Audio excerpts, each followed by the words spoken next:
Great. Good morning to all of you. I would like to welcome you to this fourth discussion of the Emergency and Safety Systems community, both to our KUDO participants as well as to those who are watching us live on the OAS official Facebook page. So before I actually begin with the introduction to this panel, I would like to mention that the KUDO platform has English, Spanish interpretation. So for those who need that interpretation, please go to the lower left side of the platform. There is a button that says floor, and you're going to have to click on the arrow, and from there you can select the language of your preference. And so now I would really like to greet our panelists that have joined us here today virtually. We have with us Matthew Schenk from Lancaster Countywide Communications 911 from the state of Pennsylvania, US, who, despite the fact that he is on vacation, he still accepted our invitation. So thank you so much, Matt, for joining us here today.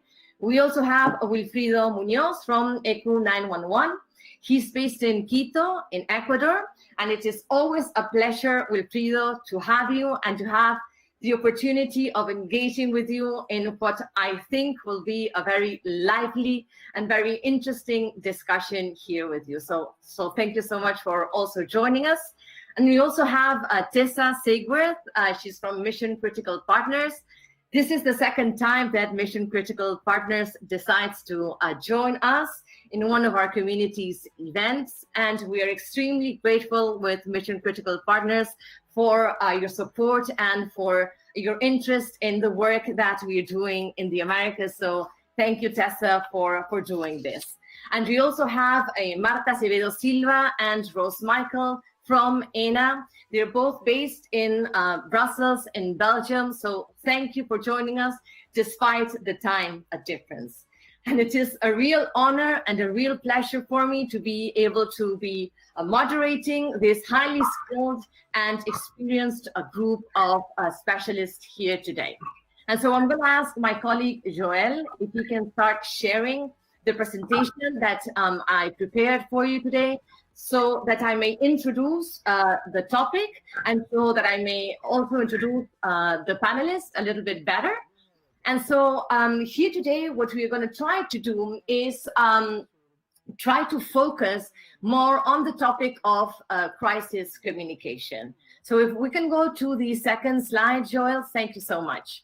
And so we're going to be talking about crisis communication within the specific realm of emergency and safety systems, with a particular focus on the US, on Ecuador, and then we're going to jump over to Europe in the context of the COVID-19 pandemic. The topic at first may seem a little bit redundant, if you want, given the fact that emergency and safety services are constantly dealing with and responding to different types of emergencies affecting individual people, individual cases, but also affecting small, medium, and large-scale areas. Because of their nature and the purpose for which they were created, one would assume and even, of course, expect that as part of their communications plans and strategies, emergency and safety agencies incorporate a strong component of crisis communication, particularly when they have to deal with high-impact, large-scale events. In previous sessions, and I'm going to ask Joel to go to the next slide, particularly for those who have been following us in these online webinars, we have been exploring how COVID-19 has impacted on emergency and safety services from different perspectives. And so, for example, we discussed COVID-19's impact on management and operations. We tried to better understand, for example, how different agencies were dealing with an increase of volume calls. We also tried to understand how they were preparing and adapting the facilities to avoid the spread of the virus. how they protect and support their staff, but also how they had to seamlessly train new staff, get new staff on board quickly to replace those who got sick. Also, how to ensure adequate financial resources throughout the entire crisis. And one of the final sessions had to do with preparing emergency and safety services for a scenario where different kinds of hazards converge, including, for example, meteorological hazards such as hurricanes, tornadoes, or wildfires, together with a biological hazard such as the current pandemic. And so in this fourth session, we will try to better understand how COVID-19 has impacted or is impacting the communication plans and strategies of emergency and safety systems, both in the Americas and then in Europe. And so in order to address this topic, we will try to answer some of the following guiding questions that you are seeing on screen. How does crisis communication fit within the broader realm of crisis planning and crisis management? How does it relate to continuity of operations plans or disaster recovery plans? What changes had to be made to, if you want, traditional or standard communications plans and strategies to respond to this unprecedented and unexpected biological hazard? What special communications actions, tools, messages had to be employed and deployed to keep both the staff and the community well informed with accurate, reliable, and timely information, as well as to contain and to counter the spread of false and misleading information? And finally, what have we learned from a communicational perspective to be able to effectively respond to COVID-19, keeping both the staff and the general public safe, protected, and well informed? And so in search of answers to some of these questions and exploring this topic more broadly, we have put together a stellar panel composed of Matthew Schenk, who, as I told you before, he's the communications supervisor at Lancaster Countywide Communications 911 with many years of experience. And he's in the state of Pennsylvania. We also have Wilfrido Munoz. He's the Director of Communication of ECU 911, the Emergency and Safety Agency of Ecuador. We also have Tessa Seguer. She is the Marketing Communications Coordinator at Mission Critical Partners. And we also have with us today Marta Acevedo Silva. She is the Communications and Press Officer of ENA. And she's joined by her colleague, Rose Michael, who is a knowledge officer at ENA. As you can see, we have 5 panelists, but we will only have 4 presentations. Marta and Rose will be doing ENA's presentation together, and each presentation will take approximately between 10 to 15 minutes. If we can go to the next slide, Joel, please. Thank you. So the agenda. Thank you so much. So we will have those 4 presentations from 11:10 to 12:10, more or less. And then what we're going to do is we're going to open up the floor to get some reactions and some comments directly from some of the members of the emergency and safety community. I know that we have Giselle Mejia, Jaishima. We have people from the community that I think that will have something to say after listening to these 4 presentations. So the floor is going to be opened for you. You only have to request to speak, and your mic will be activated, and then you will need to activate your camera so that you can address the panelists directly. And we will also take questions from the general public through the chat icon on the Kudo platform. And to do that, what you're going to have to do is go to the messaging icon, the one that's on the right hand, the second icon from coming from the upward part of the platform downwards is the second icon. It's called messaging. And when you click on messaging, you're going to have 3 tabs. Please use the tab that says participants to leave there your questions, your comments. I'm going to make sure that I collect those.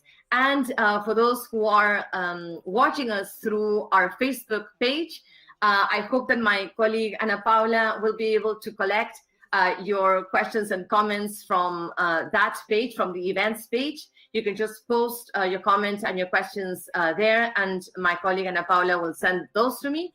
And then, of course, when we get to the Q&A session, what I'll basically do is I'm going to post the questions and share the comments with the panelists so that they can address those in the Q&A session.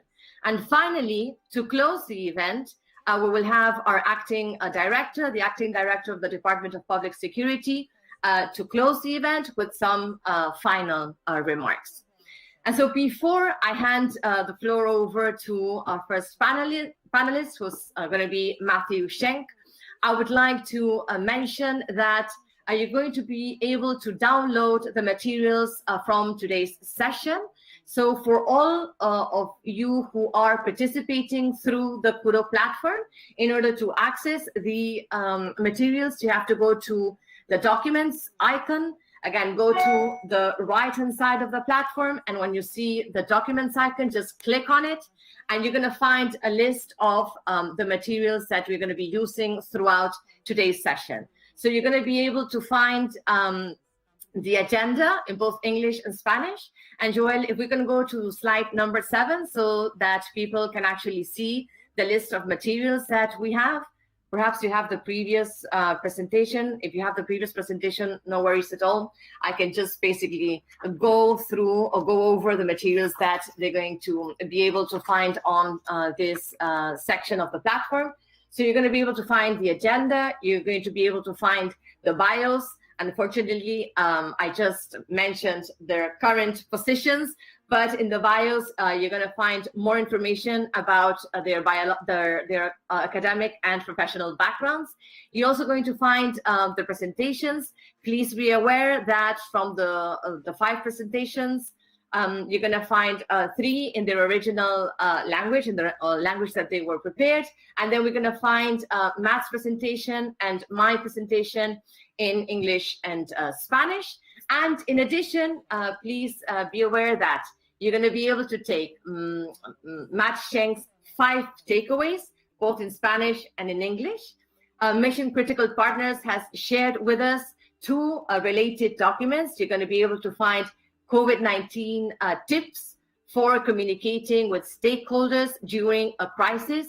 This document is both in English and in Spanish, and I highly recommend that document. And it complements very well with the following document that's called a Crisis Communications Planning Guide. This is only currently in English, but please be aware that we are working on its Spanish translation, and it will be eventually available through the ESS community. And also, Ena has shared with us 2 supporting documents for today's session. And those documents are the impact of COVID-19 on PSAP activities. And the second document is called Recommendations for Emergency Services Organizations during the COVID-19 outbreak. And so the same exact set of documents will also be available through the ESS community. So for all of those who are watching us through Facebook, please be aware of that. And I'm going to ask Joel to stop sharing the presentation for just a quick moment.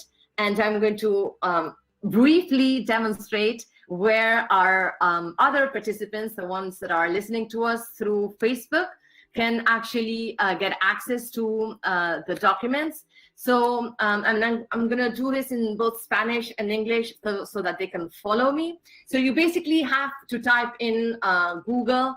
For those who are English speakers, you have to type in Educational Portal of the Americas. So it's basically the title of where the community is hosted. You're going to see that on the screen, Educational Portal of the Americas. Just type that in.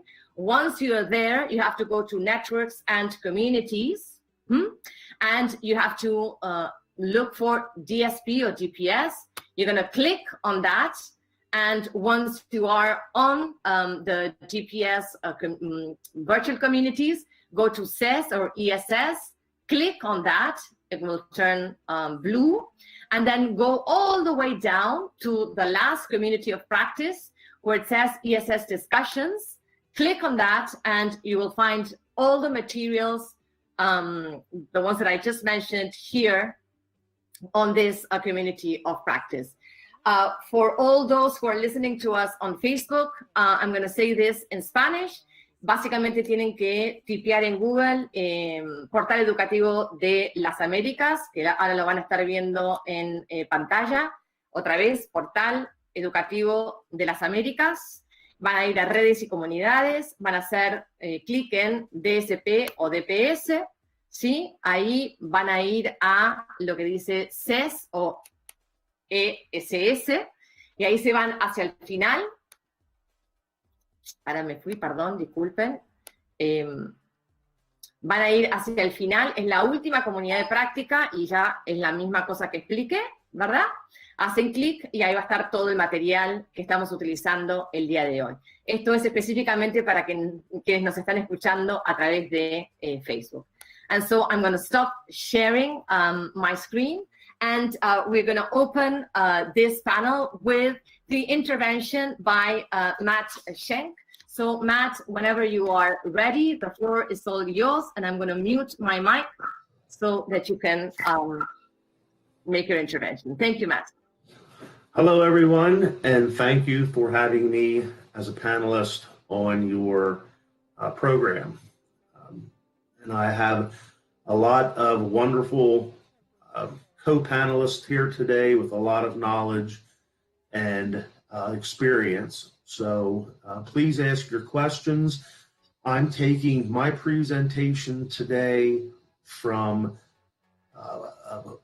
a 911 supervisor that's working what we're doing today, what's actually happening at this moment in our 911 center and our dispatch center, and I'm sharing that information with you.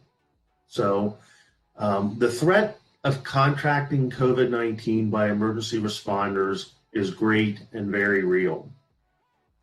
Our PSAP, or 911 Center, has instituted a modification of our protocols for questioning callers who call into our center for fire, police, or ambulance response. The line of questioning has been derived from the information that the Center for Disease Control, the Pennsylvania Emergency Management Agency, and the Department of Health has put out in regards to COVID. The fact that the virus can spread via respiratory droplets from one person to another is a great concern for our responders who physically may be in close proximity to the people who are requesting help. When an infected person coughs or sneezes, the virus spreads more readily. This is an immediate threat to EMS and police who may unknowingly be in contact with an infected person and need to protect themselves. When someone calls into our 911 center, we ask them if anyone has COVID symptoms, has been tested for COVID, has been sick, or not feeling well on the scene or in the home where the responders are responding to. We will then relay this information provided to us by the caller to the responding emergency services. We will even ask them to please put on a mask before the responders arrive. We follow this line of questioning for anyone that calls our center in which a response of an emergency responder is required. This helps to keep the responder safe no matter what the call is, and reminds the caller, who may be in a time of great crisis, that the responders will be taking precautions to protect themselves, and the caller should do as well. Our internal operations Obviously, an emergency call center cannot close its doors. The staff cannot work from home or suspend operations until the crisis passes. There needs to be a certain level of staffing to field emergency and non-emergency calls and dispatch emergency responders. Our agency employs about 100 people in our 911 center. We work 12-hour shifts, 24 hours a day, 7 days a week. Our management staff continually monitors the information put out by our state government in order to provide accurate and timely information to our staff, as well as following approved dispatch protocols. We keep ourselves informed and try and stay on top of the science for the disease. We push this information out to our staff by email or newspaper documents or something of that nature, so our staff knows where the information is coming from, that it's vetted information, it's valid information, and it's following the science of the disease. We have instituted a very aggressive cleaning and decontamination process for our facility. Our cleaning staff cleans daily and high-touch areas more often with disinfectant. Each call taker position has decontamination wipes and other decontamination supplies for the individual dispatcher to clean their area before they begin their shift and after they're completed with their shift. We have installed hand sanitizers throughout the building and opened all of the interior doors to eliminate the high-touch area of door handles, as well as increased air circulation in the dispatch room. We have increased the fresh airflow into the building from the outside via the HVAC system. Again, getting more fresh air into our dispatch room. We have allowed up to 2 weeks of paid time off if our staff is suspected of having COVID. They do have COVID, they've been exposed to a COVID patient, whatever. We have had 2 positive COVID cases in our center and multiple negative cases. For our positive cases, we have a professional COVID cleaning service that we have called to come in and disinfect our facility after we receive notification of the positive COVID cases. Our policy is if you go for a COVID test because you have concerns that you may have the illness, you may not come back to work until your results are available. If your results are negative, you may come back if you feel well. If your results are positive, you may not come back until your doctor advises that you may return. Public safety is obviously critical infrastructure and must be protected from any possible threat, even if that threat is carried by one of your own staff. We also have plans to abandon our facility while our main center is being professionally sanitized if the need arises. We have plans to split the staff and use our backup facility for a known healthy group of people while the other center is being cleaned. We have alternate facilities we can alternate facilities on a regular basis if we need to, so we can sanitize each facility during the rotation. We also have a plan to use office and administrative staff to fill in and work dispatch positions if there is a widespread outbreak within the dispatch staff. Every agency is different in assessing their potential crisis situation. We have a saying that we are all doing the same thing, just differently, and that is very true. What is the same concept, no matter who we are?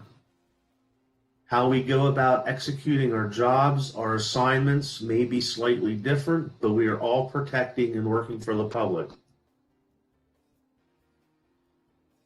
Your agency may be responsible for communications and taking calls from the public, dispatching calls for service. If so, our job is to ensure that we continue to do that no matter what the crisis. Your job may be responding to a crisis, providing protection of a business, a dignitary, or a group of people. It doesn't matter what your role is in public safety. You need to know what crisis may affect your ability to continually provide that service. It might be safe to say that none of us have personally have not lived through a pandemic before.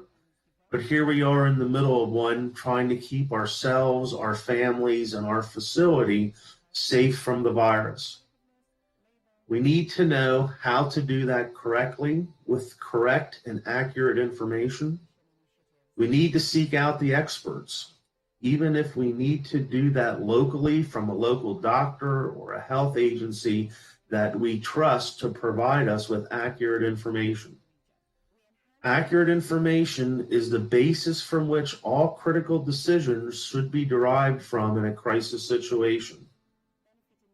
Our challenge is to find that information and to keep it available to us during the length of the crisis.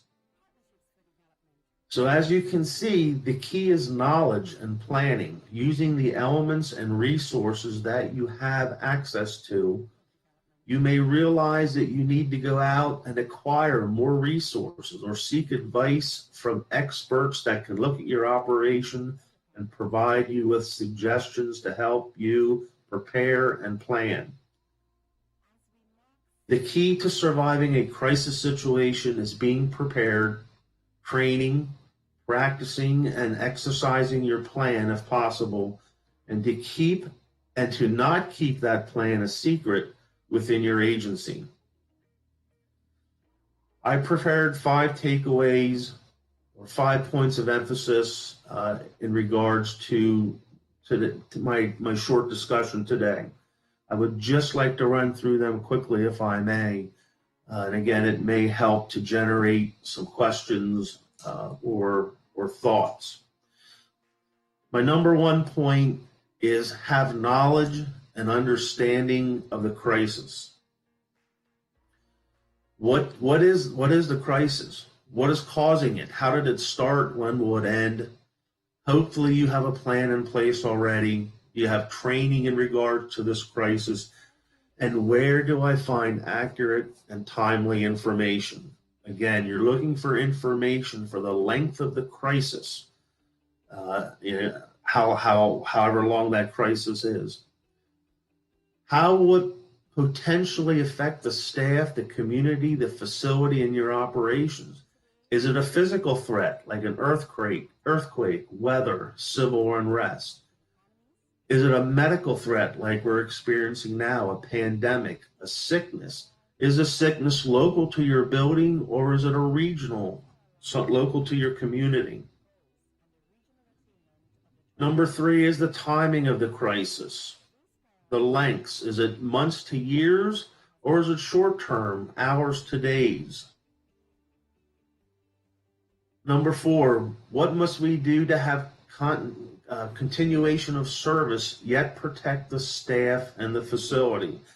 You need to keep doing your job, but you need to keep your people safe. Your people are the key to your operation. So when you look at your staff, your staffing, allowance for staff to attend to their family and property. Your staff is not going to perform as you require them to or they need to when they're concerned about their family and their property. So what provisions might you have in place to allow them to attend to their family? Emergency staffing. Can you get staffing from somewhere else, from another means? If you were down 50% of your staff, where do you get more help? Possibly modification of services provided. A backup facility if your facility is not operational or it must be abandoned. Do you have support from local governments, the public, and emergency services? How are local emergency services impacted? Number 5, how do we come out of this as an agency?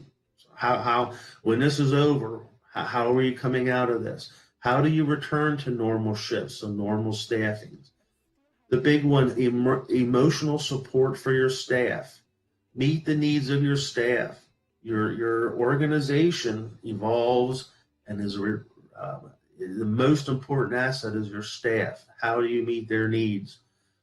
Rebuilding and repairing the facility and equipment and staff. You have emergency contacts that make you the priority if you need rebuilding and repair. Share your experiences with your staff in the region. I call it lessons learned. What did your agency do? What went well? What didn't go so well? If this ever happens again, what changes will you have in place? And develop an after-action report. Again, putting in writing and documenting what went well, what didn't, and so forth. Again, this is a very short list of items to plan for as you prepare for a crisis in your agency.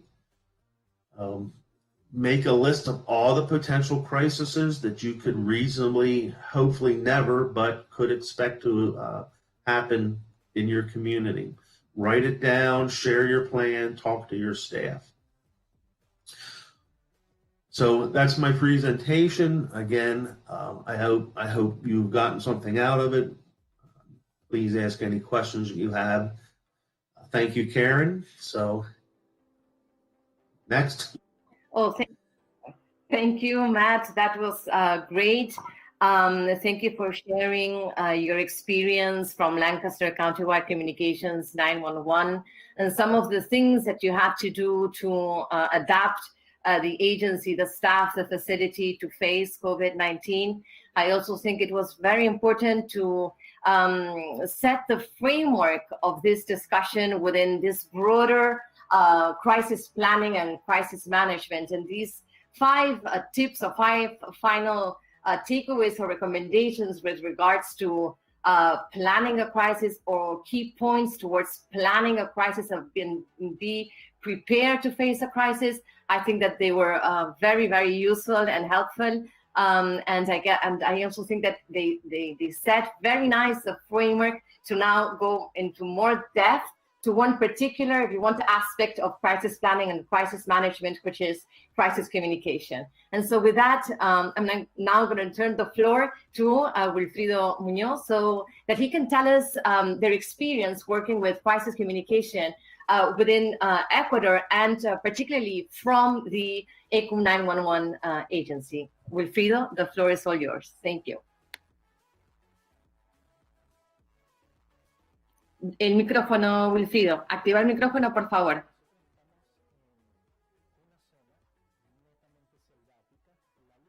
Mic. This always happens, and we tried the mic and we tried the presentations, but I guess this comes with virtual seminars and events. Sí. Wilfrido, si podrías hacer refresh y volver a solicitar la palabra, por favor. Si me escucha.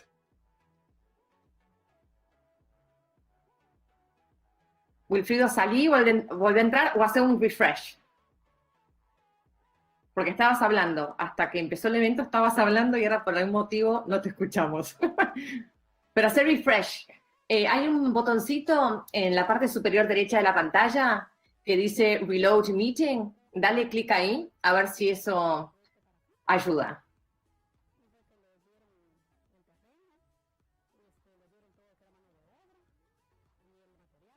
Y si no, salí y volví a entrar, Wilfrido. And so while we try to solve this problem here, for all of those who are on the Kudo platform, if you go to documents, you're going to find Matt Schenk's presentation and his 5 takeaways, and the takeaways are both in Spanish and in English. So you can check those out and download them for those who are on the Kudo platform. And again, for those who are watching us through Facebook, remember that we have that material on the ESS community. So I don't know whether, Tessa, are you ready to, yes, would you be able to jump on now? Yes, okay, because. Absolutely. Great, Tessa, thank you. So let's go on now with Tessa from Mission Critical Partners. If you can share your presentation and let's keep on going. Thank you.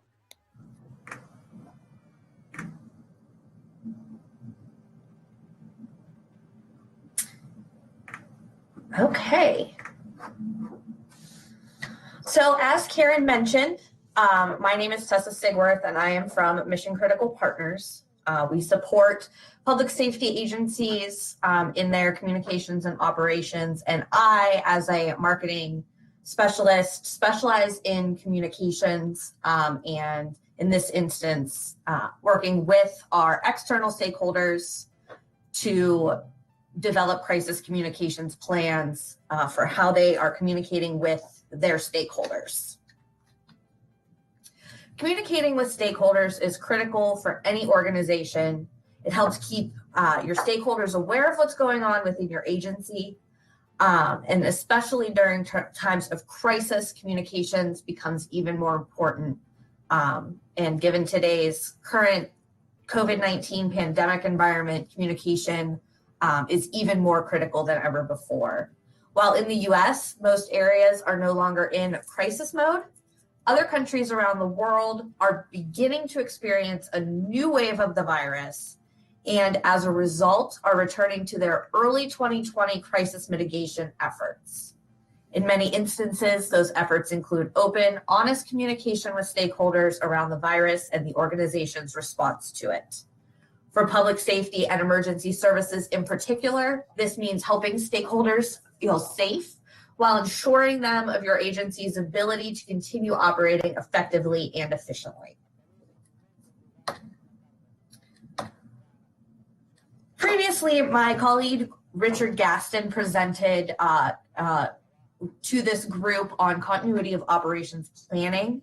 And as he talked about, planning is key to the mitigation of the effects of a crisis. As part of that, agencies should be prepared to communicate early and often with all of their stakeholder groups. Why is that? Because communication helps stakeholders feel safe, it builds trust, prevents the spread of misinformation and the resulting panic among stakeholders, aligns internal and external messages, and helps protect an organization's reputation. As Richard discussed in his presentation, agencies face a variety of crises, both natural and man-made, every day.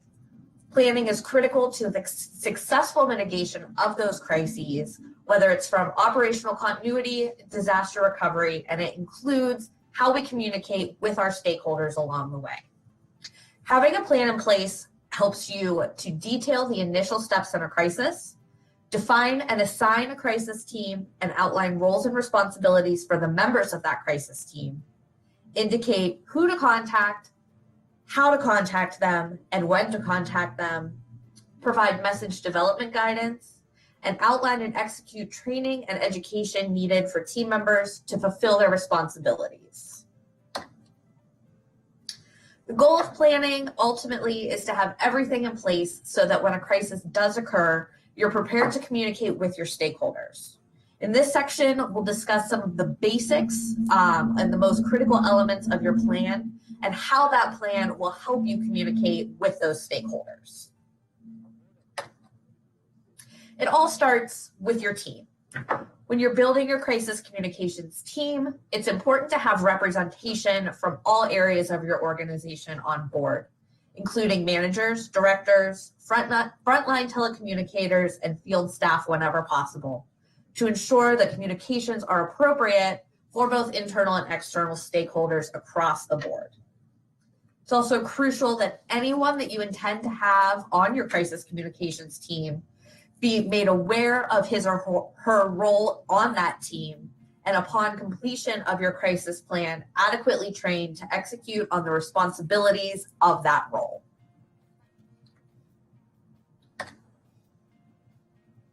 As I just mentioned, one of the key parts of building your team is identifying the roles and responsibilities of those team members. In doing this, you should take into consideration the team members' current job roles and their skills to find where they fit within your crisis communications team. For example, your organization's director or public information officer, should you have one, should be used in a public-facing role such as spokesperson. In this role, he or she would be responsible for delivering messages developed by the crisis team to stakeholders, either directly or through another stakeholder group, such as the media. This list outlines some additional roles you may wish to consider for your team and the responsibilities associated with each. You will need a crisis team leader whose responsibilities will include coordinating the response from the top down, working with the team to develop messaging and overseeing the development of those messages, and scheduling team meetings. A crisis communications coordinator will help with the development of messaging for various stakeholder groups, supports media relations efforts, and works with the team leader to coordinate internal and external messaging and efforts. A media liaison coordinates with media to schedule press events and works with the spokesperson to develop media responses. A staff liaison would support delivery of messages to internal stakeholders and act as a point of contact for those stakeholders, questions, comments, concerns, etc. So once you've identified your team, how does it come together?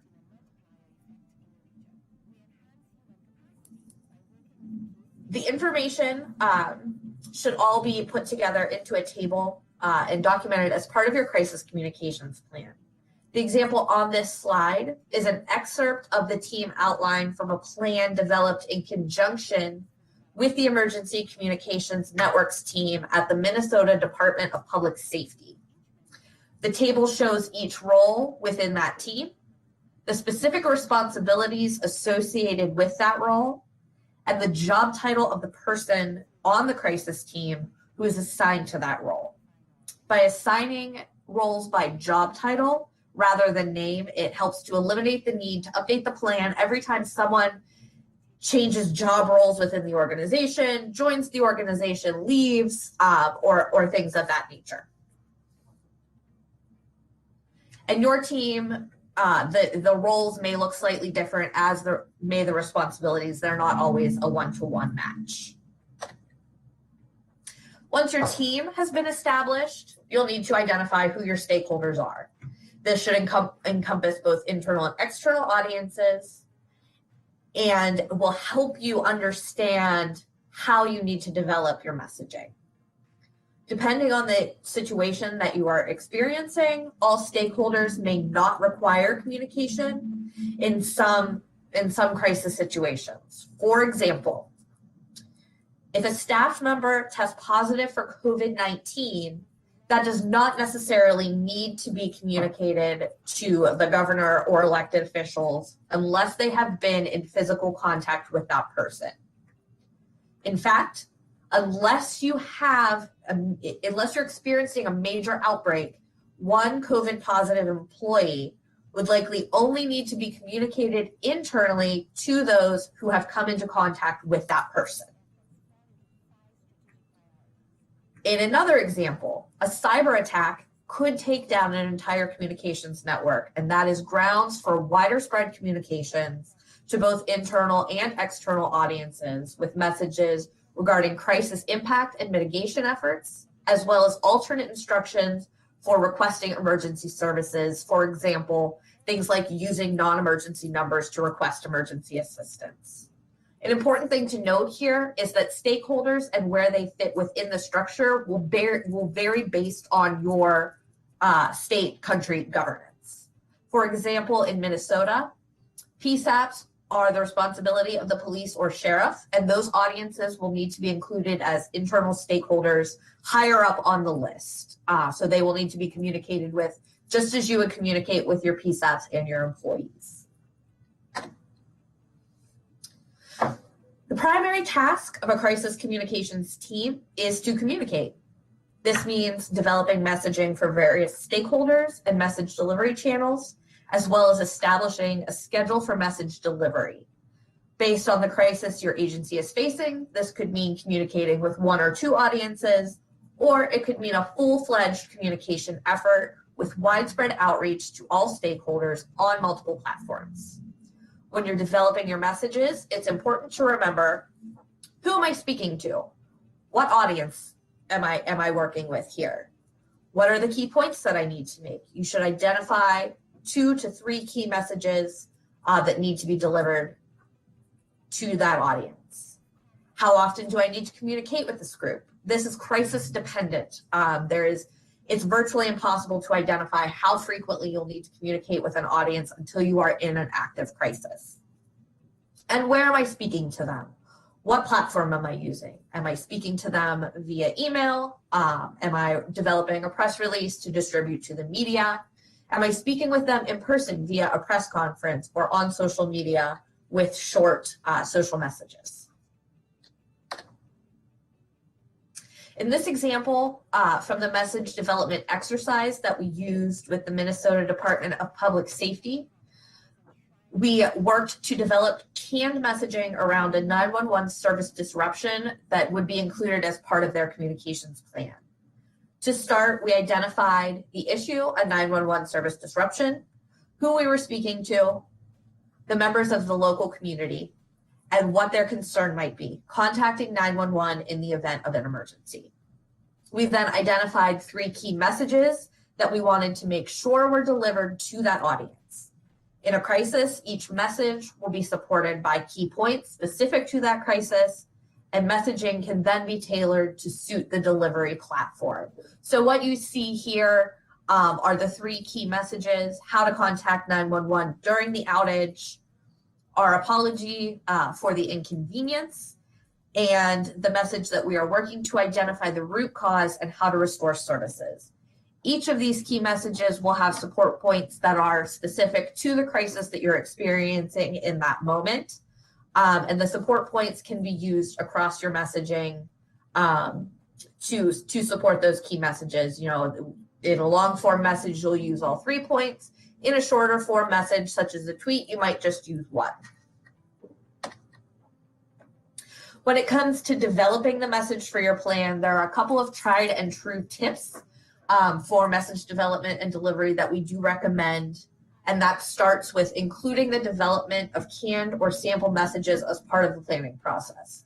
Essentially, what this does is help to expedite the message development process by giving your agency a chance to think clearly outside of a crisis. This helps to ensure more thorough, complete messaging that you can adjust and tweak to fit the crisis when you are in an active crisis. Establish a message review and approval process. This helps to ensure that messaging is reviewed several times, is appropriate for the audience, fits your agency's values, and is error-free. And you should only communicate when you have something to say. If you continue to put out messages simply to say something and they don't have anything of substance, it does leave room for stakeholders to make assumptions, and you may eventually lose control of the message to misinformation. It's also critically important to remember that establishing a delivery schedule in advance is not always possible. More often than not, when you communicate with a stakeholder group depends on a variety of factors specific to the crisis, including who you're talking to, what you have to say, the severity of the crisis, and how you're delivering the message. Here, we're presenting 2 examples of messaging focused for external stakeholders around 911 outages. The first is in Henrico County, Virginia, and the other is in North Central Texas. In both situations, A news release was developed giving basic details of the situation and delivered to their audiences. How the message itself was delivered, however, is varied by organization. In Henrico County, the police department issued a press release and then posted an image of the release with contact information directly to their own Facebook page to help reach the public and other external stakeholders using that platform. In Texas, the release was shared with the media, who in turn used the information to report out on the incident and used their own words to share the information with its own audience. In both instances, a previously created press release template was used to develop the messaging. That release was used as a guide, updated with the appropriate information, approved following the messaging protocols, and sent out to the appropriate stakeholders. In this case, Henrico County's Facebook audience and North Central Texas's media contacts. So once you've activated your team and started revising and releasing messages according to what's outlined in your plan, what happens next? Keep the lines of communication open. While your agency is actively in crisis, and even when the crisis has ended, it's important to let stakeholders know that the lines of communication are always open. Your agency can achieve this by identifying a point of contact or multiple points of contact to act as the voice of your agency within the community. Share your communications channels, including emails, phone numbers, and/or social media channels in all of your messages to your stakeholders.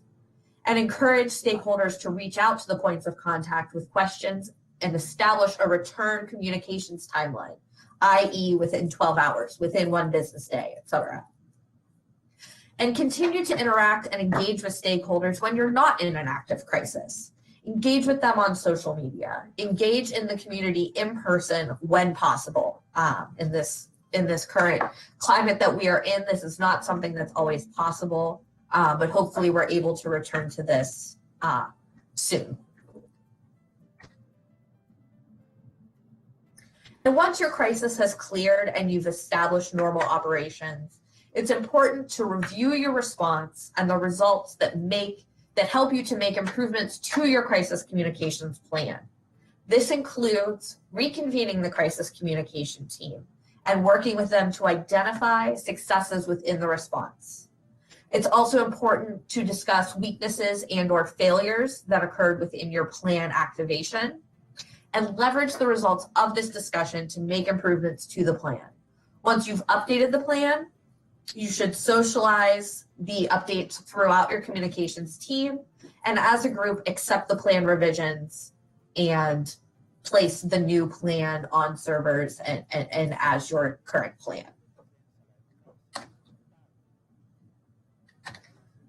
Now, before I turn things over, I'd like to quickly recap some of the most critical points that we've discussed today. The first, planning is key. Advanced planning is essential to a successful crisis communications effort. Having a plan in place, whether as part of your continuity of operations and disaster recovery plan, or as a standalone communications plan, can help to mitigate a crisis and communicate effectively during that crisis. Build an effective team. You can do this by including members from different departments and roles within your organization, and clearly defining each role within the crisis communications team and the responsibilities that fall within that role. Develop clear messages. Identify who you're talking to, where you're talking to them, and how often you need to talk with them. From there, you can use pre-developed canned or sample messages as a platform to create crisis-specific messages that deliver your message effectively and concisely. Don't over-communicate. Maintain control of the message by only communicating with stakeholders when you have something to say, i.e., when there is an update available or a new audience to communicate with. Overwhelming your audience with messages that do not say anything of substance can enable them to draw their own conclusions and make assumptions on the circumstances of the crisis and how the crisis is impacting your organization. Encourage incoming communications. keep the lines of communication open, and encourage stakeholders to reach out to identify points of contact with questions, comments, and concerns. And finally, as review and improve. As part of your post-crisis review response, as Matt mentioned in his presentation, this is a critical part of the crisis communication and crisis management process. Evaluate your response and make adjustments or improvements to your plan. Your plan is a living document that is constantly evolving to meet your stakeholders and your organization's needs. Thank you for your time. We will begin taking questions shortly. If you have any questions or if there's anything from today's presentation that you would like more information about, please feel free to reach out to me directly. Great, Tessa, that was amazing, super interesting. And as you can see from Matt's and Tessa's presentation, one of the linking points was the issue of planning, how important it is to plan. And whereas Matt gave us like a general framework towards crisis planning and crisis management, Tessa, you were able to kind of tune it very specifically to the issue of planning and crisis. And you were able to give us really a very specific steps and decisions that have to be taken in order to, if you want, control or react to crisis from a communicational perspective. So thank you for that. That was very useful. And remember that Tessa's presentation, as well as the tips, the tips for communicating with stakeholders during a crisis and crisis communications planning guide, those two documents plus a presentation are on the documents section of the Kudo platform, as well as on the ESS community, as I previously showed you. So the fact that Wilfrido presentation didn't come second place, I think it worked kind of nice because now we're going to leave the US and we're going to go into Ecuador.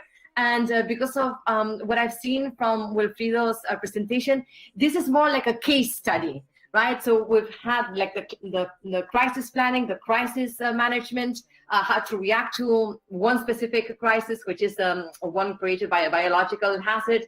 We had Tessa specifically telling us what steps or decisions or actions need to be taken to prepare an emergency and safety agency from a communicational perspective. And now we're going to go to Ecuador to kind of hear a specific case study of what to do from a communicational perspective to face different types of crises, including a crisis created by a pandemic such as COVID-19. So Wilfrido, the floor is all yours, and hopefully this time we can listen. Yeah?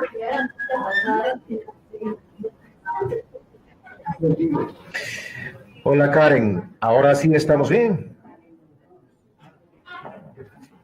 Bueno, un saludo a ti, a todos los panelistas y muchísimas gracias a la Organización de Estados Americanos, OEA, por este conversatorio que un tanto nutre a los sistemas de emergencia esta oportunidad de compartir algunas ideas respecto al tratamiento comunicacional frente a una emergencia, más como la que vivimos ahora, esta pandemia por el COVID-19. Yo me voy a permitir compartirles una presentación que hace un poco referencia a algunos datos, muchos de ellos coinciden con lo que ha referido ahora mismo Matt y también Tessa. Vamos allí. Bueno, yo quisiera un poco referirme más que a la crisis sanitaria, a los eventos de alto impacto. Los eventos de alto impacto que hemos tenido en el Ecuador, perdonen, yo quisiera referirme, como les decía, a los eventos de alto impacto y hacer una referencia muy corta a la posverdad y a las fake news. ¿Por qué pongo estos dos puntos como referencia? Permiso. Porque evidentemente... No se está viendo la presentación, discúlpame. No tenemos tu presentación en pantalla, Wilfrido. Yo la tengo ahora mismo y pensaba que la La estaban viendo todos ustedes. No sé si la pueden ver allí. Lo que podemos hacer es que la pase directamente Joel. Por favor, entonces sí, Joel nos ayuda pasando la presentación. Perdón, Joel. Pero creo que va a ser fácil hacerlo así. Y la teníamos lista, ¿eh?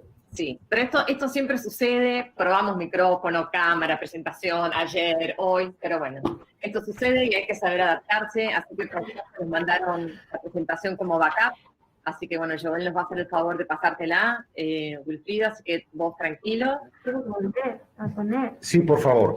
En todo caso, mientras Joel va rodando la presentación, quería decirles que lo que quiero referirles particularmente tiene que ver con los eventos de alto impacto, más que de la crisis sanitaria. Muchas gracias, Joel, no la muevas por allí. Y desde allí partir con la posverdad y la fake news son dos términos muy relacionados, muy de moda, pudiéramos decir, en Latinoamérica. Esa foto que ven de fondo es la sala de videovigilancia del EQ 911 en la ciudad de Quito. Vamos con la siguiente.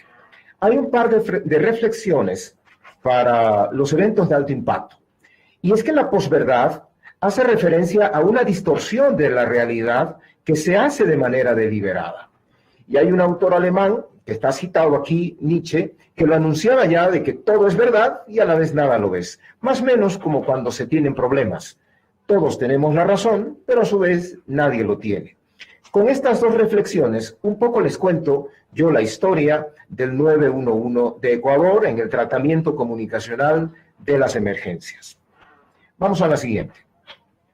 En la siguiente diapositiva, yo un poco les voy a comentar, Joel, si le das a la siguiente, por favor. El manejo de la comunicación en emergencias es casi como un ser vivo, o es un ser vivo per se. Muta, evoluciona, avanza, siempre está en un constante cambio.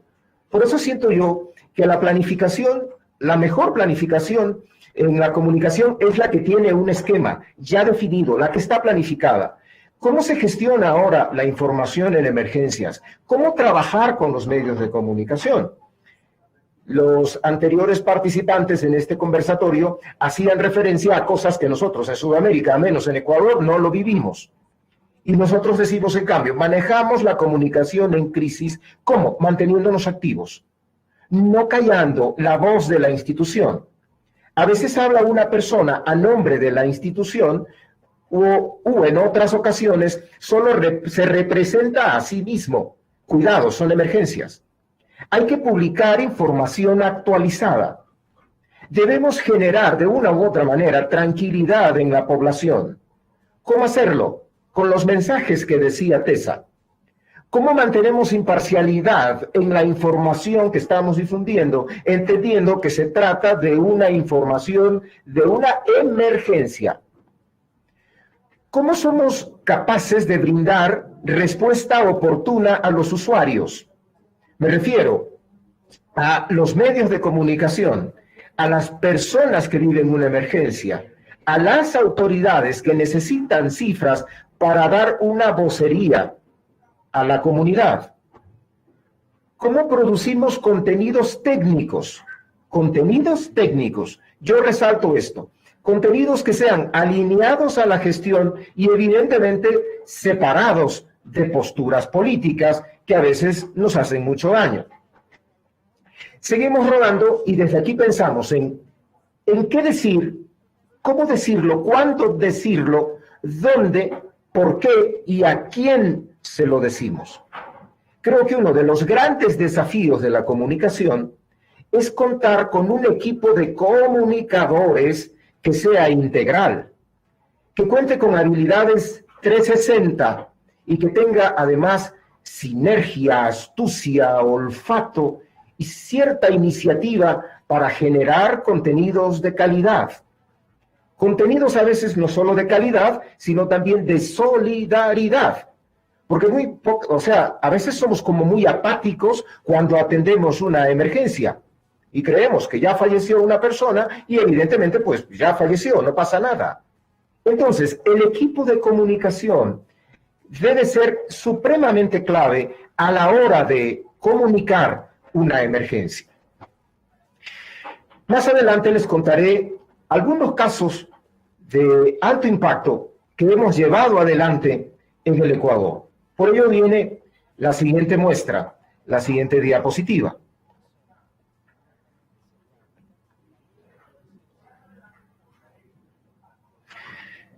Cuando estamos hablando de un servicio de emergencias, con muchísima frecuencia reiteramos en cómo funciona un servicio de emergencias como este del Ecuador, el EQ 911.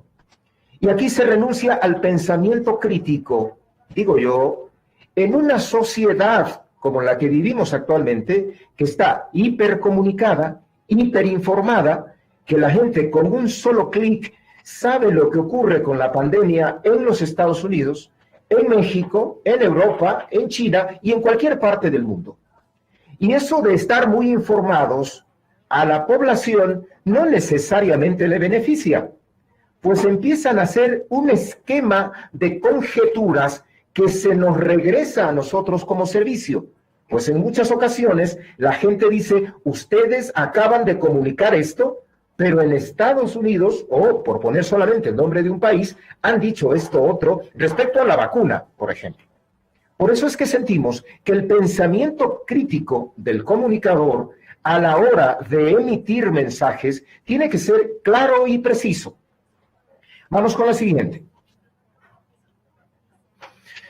Yo quisiera ponerles 3 ejemplos de alto impacto. Obviamente, el uno es fundamentalmente fuerte, es el que vivimos, la pandemia del año 2020, la pandemia que estamos viviendo. Pero tuvimos 2 eventos muy fuertes previo a la pandemia, y el uno fue el terremoto en el Ecuador del año 2016 y las manifestaciones indígenas del año 2019. Muchos de los panelistas y varias de las personas que están conectadas a este conversatorio deben haber escuchado estos hechos en el Ecuador. Vamos con el primero, el terremoto del año 2016. Solo a modo de referencia, y en esta yo coincido con Matthew. Cuando se generó el terremoto del año 2016, tienen ustedes una imagen que un poco capta lo que ocurrió en el Ecuador, eso es en la zona de Manabí, se activó todo el personal de comunicación. Cuando yo digo todo el personal de comunicación, es de un país de 12 millones, de 15 millones de habitantes, que tiene un comunicador en territorio, y que de pronto solo se activa el que forma parte de la planta central, o de pronto el del territorio, pero no sabemos la realidad de los otros. Y esta fue una emergencia de alto impacto, de connotación nacional. Obviamente, el 911 se convirtió en el centro logístico operativo donde se coordinaron todas las acciones para solventar la emergencia. Entonces, ¿qué teníamos que hacer? Algunos productos comunicacionales que decía TESA, un videoclip, activar las redes sociales, activar a los voceros, los boletines de prensa debían ser precisos. Por ello concluyo en esto del terremoto 2016, comentándoles que comunicamos todo lo referente a la emergencia. No dejamos de comunicar nada. Entonces, ¿cuántas personas afectadas? ¿Cuál fue la magnitud del terremoto? ¿Qué ciudades afectó? ¿Cuáles fueron las consecuencias y las posibles soluciones? En ese momento es donde reitero lo que decía al principio de esta intervención, en que la comunicación en crisis se fundamenta también en una planificación. Otro evento importante, las manifestaciones de octubre, que ahora mismo la van a ver ustedes en sus pantallas. Las manifestaciones de octubre del año 2019 tuvieron lugar en todo el país. Fueron 13 días tremendos, política, económica y socialmente para el país. Días muy tristes, se destruían ciudades, se mezcló la protesta con el vandalismo. ¿Qué teníamos que hacer nosotros desde el Servicio Integrado de Seguridad 911? Debíamos actualizar de manera constante las vías cerradas, las vías habilitadas en las redes sociales. Y allí es donde empata la posverdad y las fake news. Mientras nosotros comunicábamos la realidad en tiempo real, las fake news comunicaban que esas vías habían sido cerradas con imágenes de otros años y de otras ciudades que no pertenecían a las del Ecuador. Y hay que trabajar en esta Latinoamérica en poder homologar ese criterio y casi que darle respuesta a los troll centers. ¿Cuáles eran nuestros mensajes claves disuasivos? Las cámaras de videovigilancia, que durante años han salvado la vida de personas porque han evitado suicidios, han evitado que miles de incidentes se conviertan en delito, ese día estaban siendo destruidas por los manifestantes. Y calábamos en la población, pues hacíamos un pedido a los manifestantes para que permitan el paso de las unidades de primera respuesta. Luego de ello, a escasos días de que concluya la protesta social, armamos una campaña que se llama, y que todavía existe, Ecuador Renace, donde las cámaras de videovigilancia capturaban eventos en las ciudades, pero ya no eran solamente los eventos trágicos. Capturábamos un amanecer, una tarde, una ciudad en pleno movimiento comercial y económico. Por eso reitero, en crisis también se reacciona según la emergencia. Vamos ahora sí con lo que vivimos ahora, la presencia del COVID-19. Esta pandemia, desde los meses de marzo y a la fecha, tuvo una repercusión importante en nuestro país. Para ir a cifras, actualmente en el Ecuador tenemos 162,000 casos de contagios por COVID-19. Y según las cifras, 12,000 fallecidos, más o menos. Pero entre los meses de marzo y abril fue impresionante el efecto de la pandemia en ciudades como Guayaquil. Ciudades como Guayaquil, que de una u otra forma son o forman parte del volumen comercial más importante del país, que se veían con hospitales al borde del colapso, nuestras líneas de atención totalmente colapsadas, y a ratos en comunicación en crisis, porque este ya es otro caso de estudio, como lo decía Karen, es pensar qué vamos a decir en un momento donde la población tiene una idea, tiene una película clara de lo que está ocurriendo en el Ecuador. ¿Qué hacemos? ¿Implementamos las medidas de seguridad y se lo contamos a la población? Pues está bien. ¿El Ecuador está preparado? ¿Será posible para una confluencia de emergencias como se habló en el segundo congreso aquí en la OEA?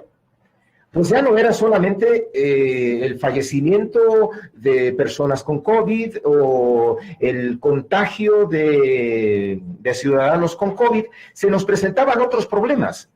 Las cifras de violencia intrafamiliar empezaron a acelerarse de manera impresionante. Los casos de suicidio también.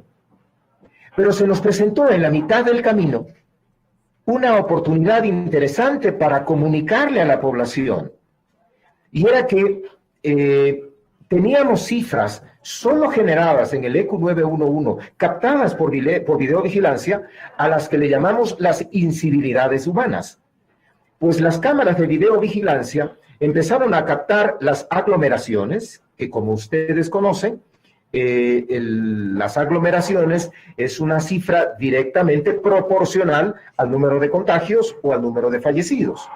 Los libadores en las calles, las manifestaciones, todas estas cifras o las fiestas captadas por videovigilancia nos permitieron darle a saber a la población a través de los medios de comunicación que seguíamos activos, previniendo futuros contagios.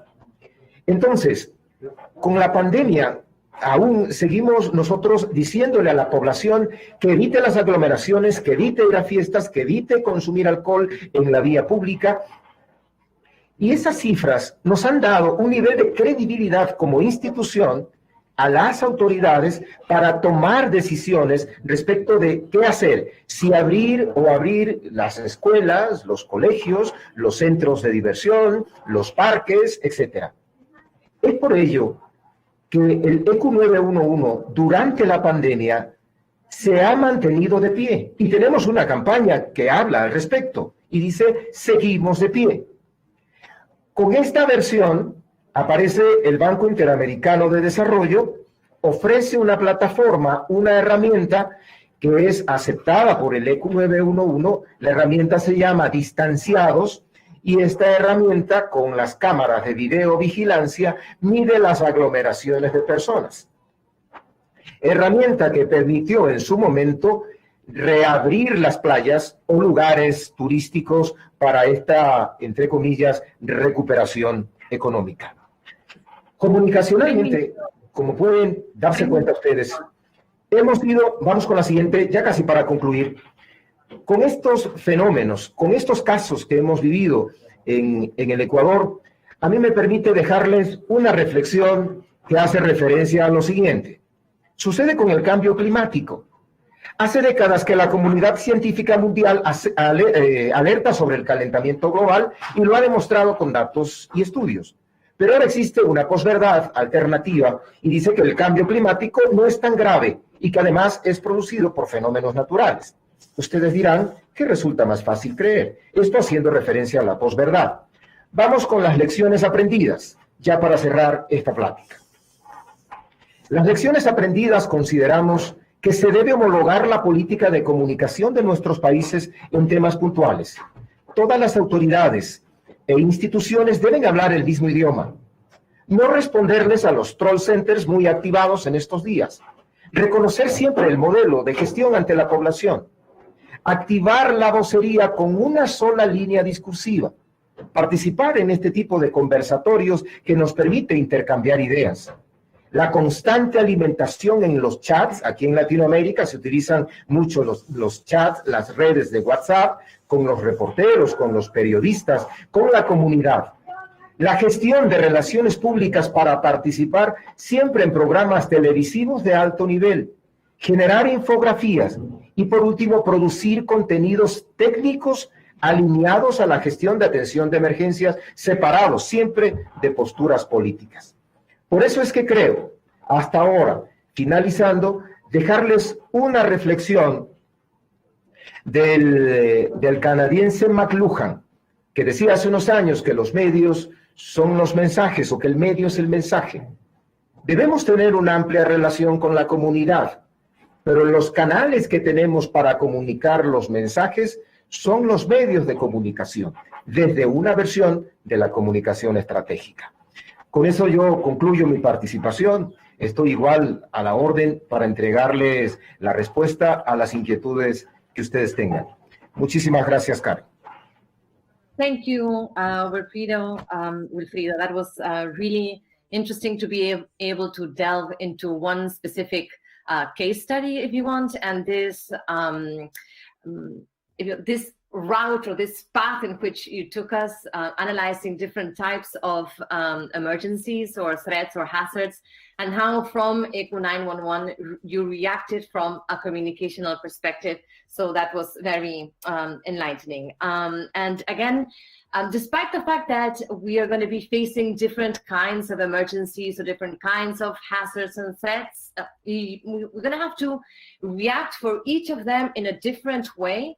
But that the way that we react to the way that we respond needs to be as planned as possible. And again, this is planification is the word that I also heard in Wilfrido's presentation. And two additional points that are also linked to what Tessa was saying, the fact that it's important to have a group of people, not a group, a team. It's not just a group, it's a team of people working specifically on the communicational aspect of a crisis. And then the fact that if you're working with a communications plan, that communications plan, and that's something, Tessa, that you also said in your intervention, it needs to be a live document. It needs to be a document that is constantly adapting and changing and improving to have an agency better prepared to face other crises. And the other point that I would also like to stress from Wilfrido's presentation, that Tessa, you also touched upon this in your presentation, is the fact that we need to kind of standardize the same message, and we don't have to come up with contradictory messages. And I think it's really important to think like solving mechanisms, what to do when you have contradictory messages from the same agency or from different state institutions. So think about that, no?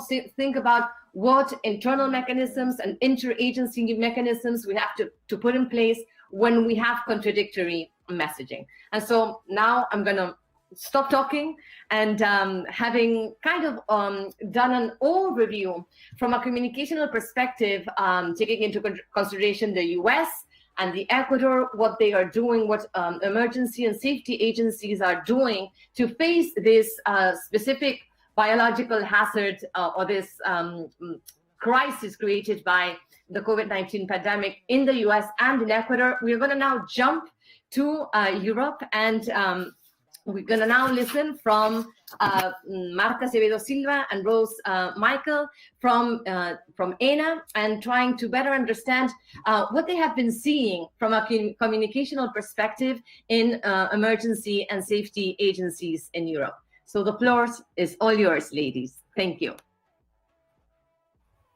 Hello, everyone. Hola a todos. I will share my screen. Let me know if you can see the presentation. Okay, so my name is Marta Acevedo Silva, and I'm the Communications and Press Officer at ENA, the European Emergency Number Association. And today, with my colleague Rose Michael, we'll present you ENA's perspective on emergency communications during the COVID-19 outbreak. Our presentation will focus mainly on the first months of the pandemic here in Europe, as this was one of the most challenging times for emergency services professionals.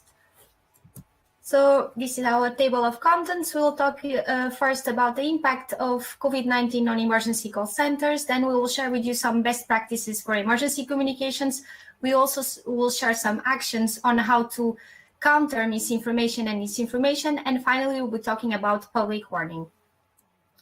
So first, I think we can all agree that maintaining operational and resilient emergency communications is imperative during a pandemic response like COVID-19, not only for public safety organizations, but also for the community well-being. And before we understand the strategies that were put in place, it was important for us to understand the impact of COVID-19 on emergency call centers, since the pandemic was and is a real and immediate threat for the ability of the centers to operate efficiently. So what were the big problems that emerged? We conducted a survey and some exploratory interviews to different European PSAPs, public safety answering points. And one of the most prominent problems was, of course, the increase in the volume of emergency calls. And this was visible especially in regions and countries most affected by the COVID-19 pandemic, as the Lombardy region in Italy. This was the epicenter of Europe's initial coronavirus outbreak, or the Rioja region in Spain that was also extremely affected. Here in the graphic, you can also see a big increase in the volume of calls in Croatia. This was due to the fact that in the period under analysis, there was a major earthquake in Zagreb. And of course, natural disasters can also generate an influx in emergency calls because people tend to be more concerned. So the increase in the number of calls was seen in key moments in the countries, like the announcement of state of emergency, the announcement of lockdown measures, or the announcement of the first case of a person with COVID-19 in the country. So in these initial moments of tensions, where people were still very concerned and didn't know how to act, however, it's important to notice that the level of calls was not in proportion to the level of risk, that is, with the development of COVID-19 in the countries, which means that it's particularly important for citizens to be well informed, especially in the early stages of a pandemic, to prevent the emergency lines from becoming saturated. So this increase in the number of calls has led to some internal adjustments, and the question that we raised was how PSAPs were reorganized. And this led us to see some trends. The first one was more at the level of operation policies with the change of protocols and procedures. With a huge amount and a huge traffic of people calling emergency lines, it was important to rethink the PSAP structures to ensure that people with time-dependent pathologies were also able to receive help. For example, in the Lombardy region in Italy, the 112 PSAP received an average of 14,000 calls per day. And with COVID, the number of calls increased 5 times this amount. With a new approach and a new strategy in place at the PSAP and EMS dispatch PSAP, the situation has improved greatly, from a call waiting time of 10 minutes to 12 seconds compared to the nominal 5 seconds waiting time before COVID-19.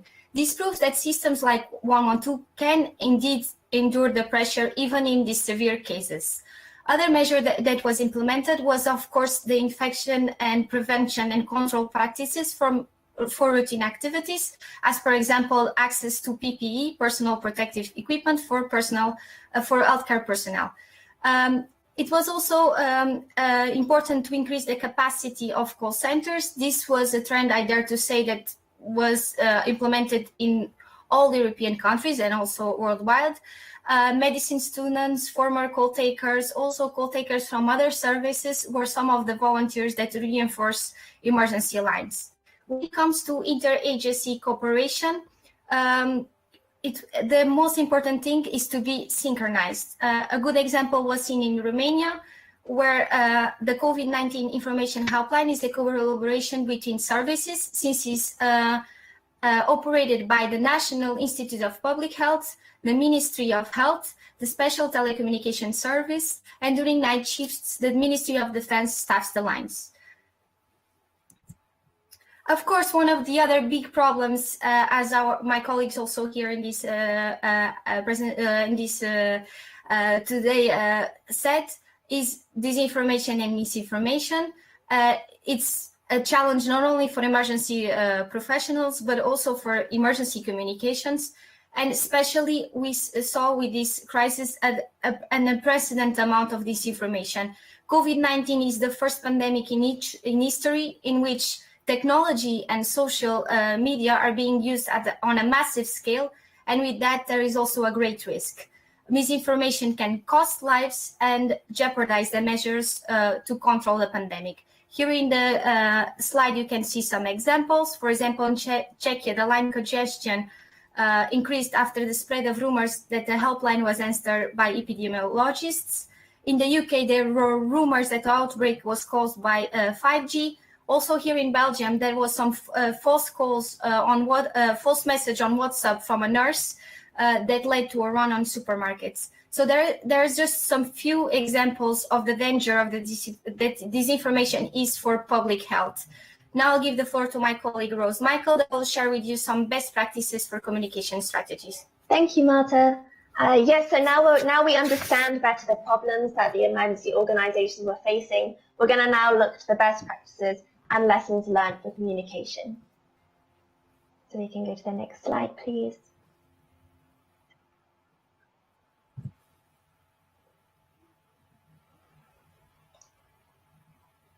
So the first lesson that we'd like to share is the importance of adaptability. So obviously in terms of the pandemic, this was very important because it was not always obvious how the situation would progress. So we saw in various countries very good examples of adapting communication strategies and the way that the public communicated with the authorities.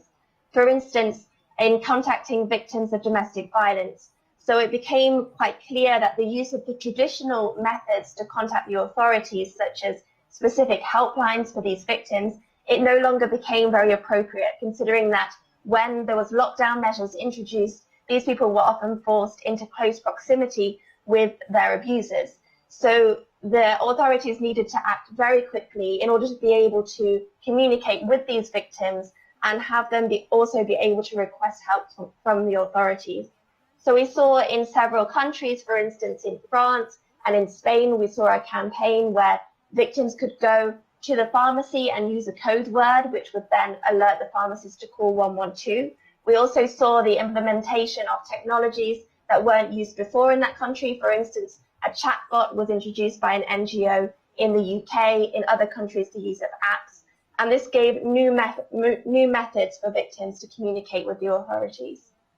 In another example we could use, if we think about Malta, there were concerns here, as in many countries, that the pandemic would also have mental health impacts on the population.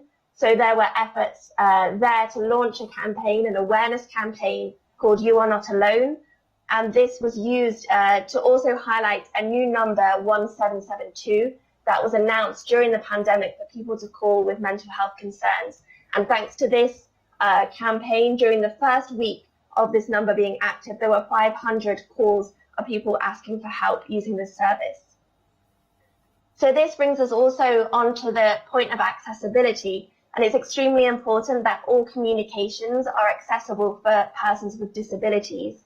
We have a few important examples from Europe. For instance, in Italy, the national public broadcaster RAI, they gave a TV spot for the Ministry of Health, and this spot was also transmitted using sign language. In France, there was a specific web page for persons with disabilities to access information on COVID, and in Iceland, the COVID-19 help page on the internet could also be read aloud for people that use this service. We also have to think about communicating in different languages, particularly in the context of the pandemic, because a lot of the measures that were introduced, they really rely on all of the population understanding these strategies that are being used. So for instance, in Estonia, the helpline for COVID-19 was answered in English as well as Estonian and Russian in order to be able to provide information to different sectors of the population. As Marta mentioned, cooperation between services, so internal communication between services was very important. For instance, where we saw that in certain countries, there was an increase in calls to emergency medical services, but a decrease in some countries for fire and rescue services and police services. So in countries like France, in some departments, we saw fire and rescue services taking calls for the emergency medical services. So this internal cooperation and communication was very important. And we can have the next slide, please.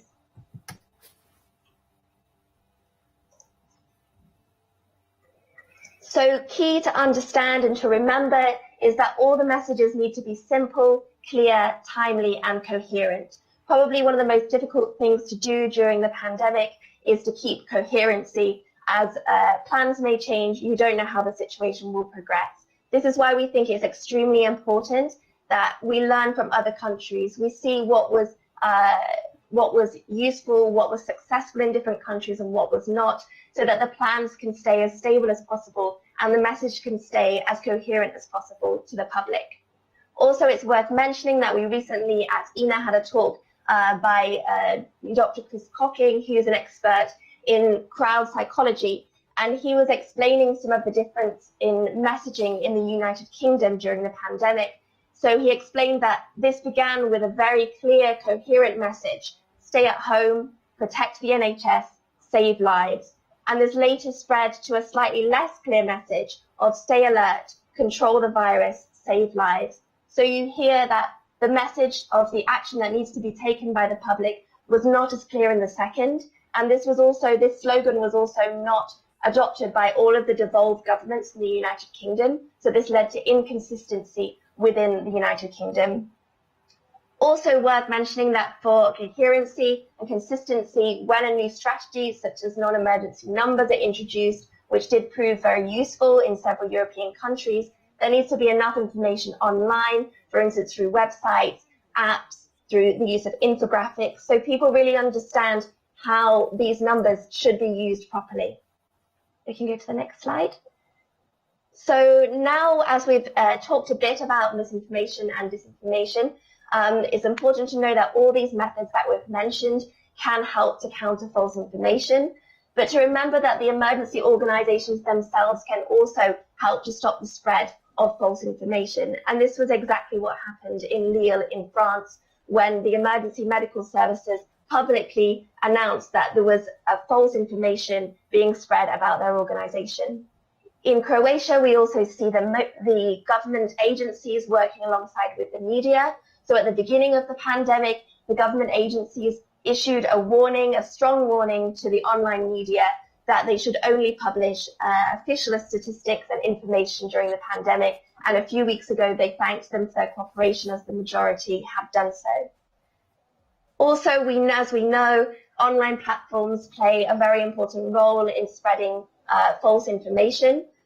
Here at ENA, we actually did a project with Twitter during this first wave over in Europe, where we had a verification project which allowed official emergency organizations to apply for their organization to have the blue badge. So using this project, we were able to give these organizations the visibility so that the public knew that this was where they could access reliable information. And the next slide, please, Marta.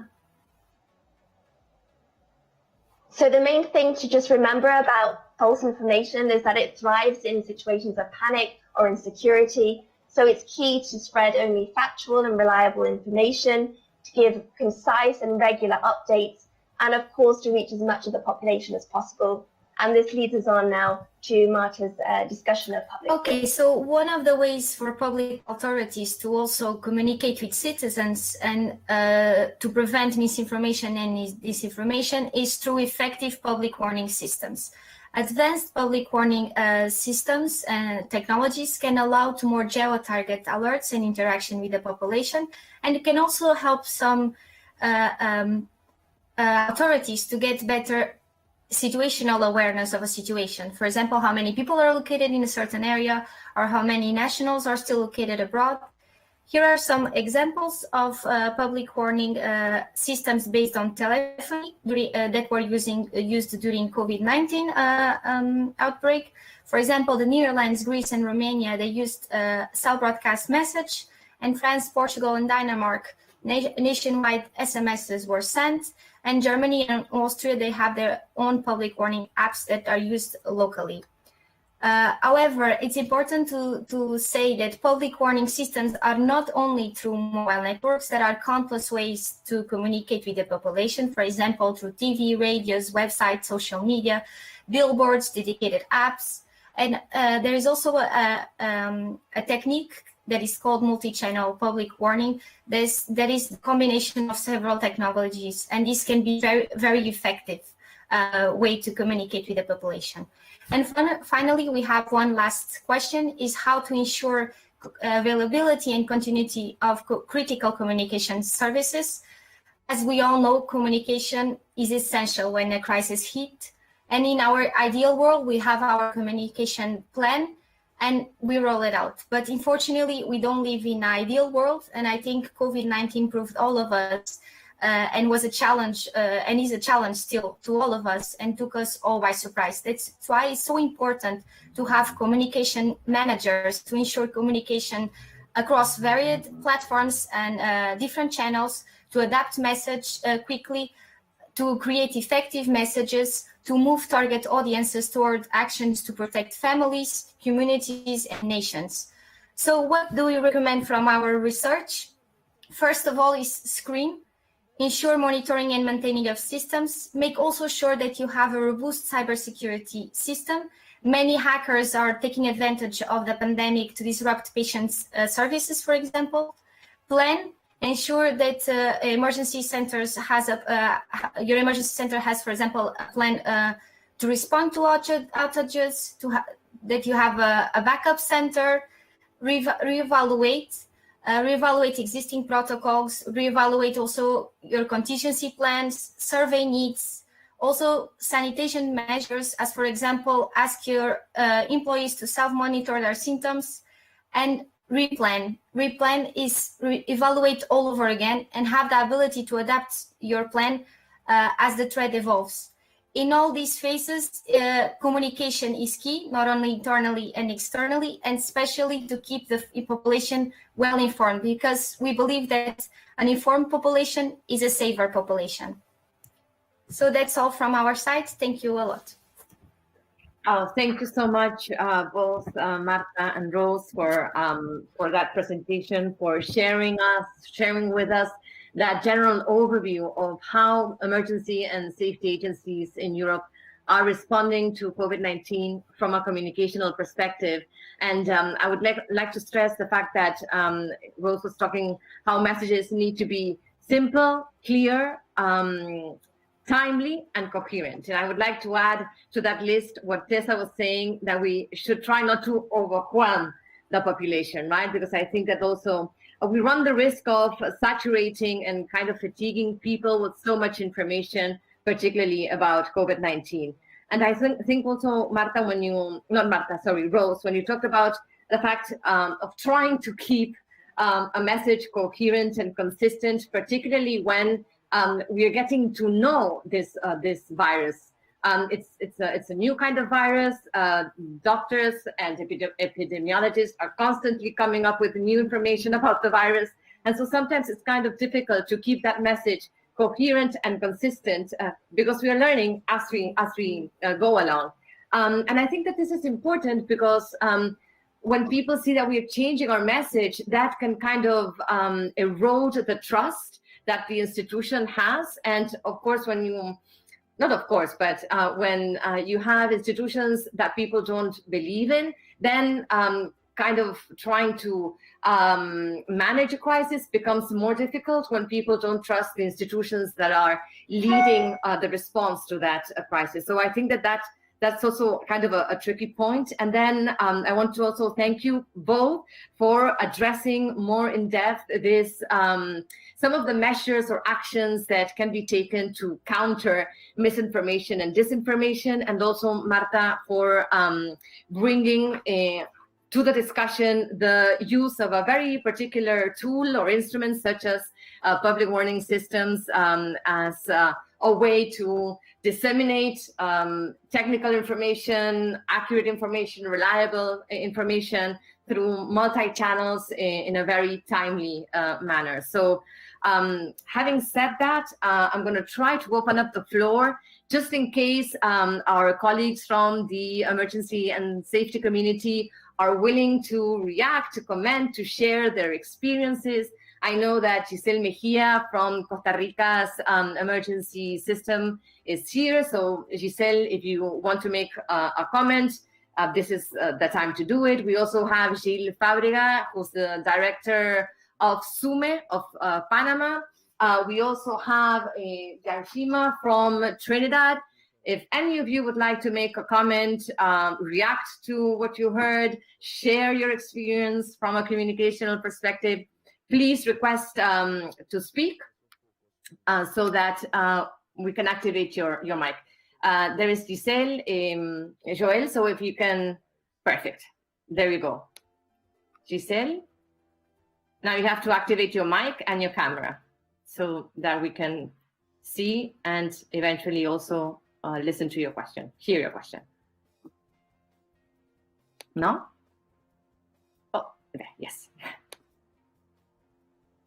So again, for the panelists, Giselle Mejia, she's the Executive Director of Costa Rica's Emergency and Safety 911 Agency. Giselle, hay que activar el micrófono. Karen, ¿me escuchan, Karen? Ahí va. Muy buenos días a todos. Es un placer escuchar la calidad de presentaciones. Definitivamente el dominio del tema lo deja a uno más bien abrumado y agradecido, Karen, con la OEA, porque estos espacios nos permiten acercarnos a ese óptimo desarrollo. Karen, no estoy segura si están escuchando. Sí, Giselle, te estamos escuchando perfecto. Perfecto. Y entonces, aquí la pregunta en lo que quizá nosotros hemos tenido un gran esfuerzo esta pandemia, como lo han dicho todos los panelistas, nos han desafiado a todos los límites. En Costa Rica fue necesario que un equipo de trabajo interno tuviera la oportunidad de evaluar diariamente lo que nos estaba sucediendo. Casi que aumentó a un 60% el tiempo de atención de las llamadas. Hubo días en que se nos duplicaron las llamadas, pasamos incluso días en que superamos las 18,000 llamadas diarias, 25,000 llamadas diarias, que sobrepasaban nuestra capacidad de 12,000 diarias aproximadamente en el 2019. Y bueno, intentamos mantener la calma. Esto de lo que ustedes hablan, la parte que para mí ha sido muy significativa en Costa Rica es este equipo de trabajo vino a darle mucha calma a la gente que trabajaba cada día para brindarle información certera.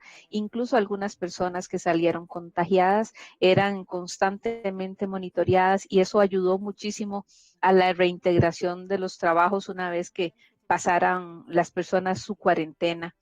Entonces, todo lo que ustedes han dicho nos ayudan a ordenar de mejor forma. La pregunta que les haría es, en medio de tanto trabajo, ¿ya ha existido oportunidades para hacer esas evaluaciones y ese replanteamiento de los planes de comunicación?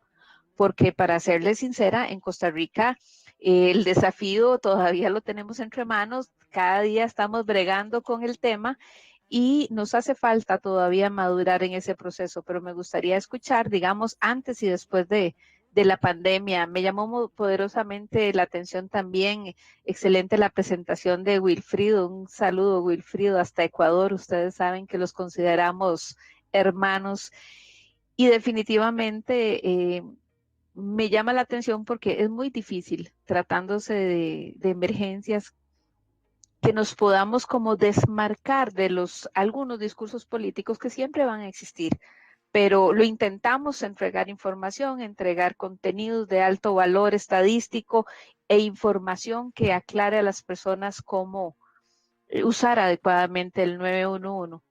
Pero excelente el aprendizaje, Karen, para vos, decirte que dentro del esfuerzo que se hace en el grupo virtual de la OEA, tenemos que incorporar claramente todas estas lecciones y esperaría que sea una hoja de ruta para todas las agencias que trabajamos con este servicio tan importante para la población como lo es el 911. Un abrazo a todos.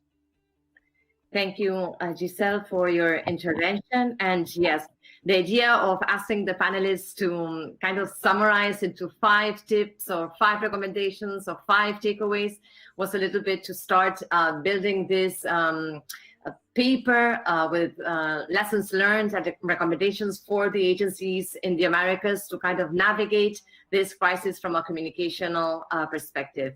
And I would then like to ask panelists whether they have something to respond to Giselle's intervention.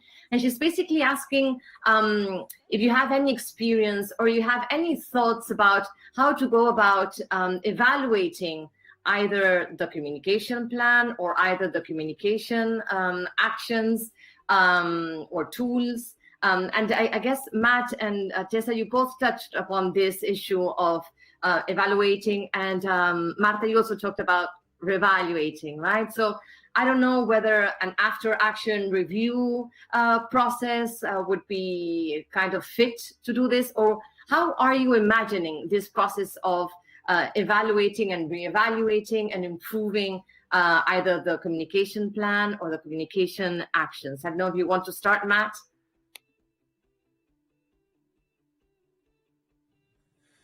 To me, the easiest and best way to do this is through tabletop exercises where you bring your key players together in a morning or an afternoon or an all-day event, whatever works for you, and you just run through different scenarios of a crisis situation, and then how your staff is going to react, and you capture this on paper, and you just keep reevaluating. And if you do this once a year, once every 6 months, whatever is appropriate, you'll keep finding holes in your plan or things that could be done better in your plan. And then if you want to take it another step, maybe you bring in people from your neighboring facility, your neighboring 911 center, and have them sit in and listen. And maybe they can find areas that you can improve. It's hard in a 911 center or an emergency call center to actually do a real live exercise. So tabletop is the next best to walk through your processes. Great, thank you. Tessa, anything else to add? Sure. Yeah, I agree 100% with everything that Matt said.